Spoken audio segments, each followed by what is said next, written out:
Allahu Akbar, Allahu Akbar, Allahu Akbar, walillahil hamd. Melalui semangat berkorban tahun ini, kami mengajak segenap komponen masyarakat Kabupaten Aceh Tengah untuk terus meningkatkan kepedulian, turut serta berpartisipasi aktif, bahu-membahu membangun daerah menjadi lebih baik dalam segala bidang dan aspek kehidupan masyarakat.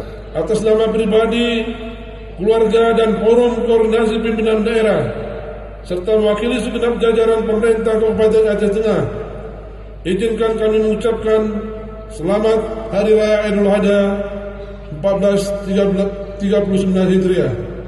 Minal aidin wal faizin, mohon maaf lahir dan batin. Kulli khair waj'alil mauta rahatan lana min kulli syarr.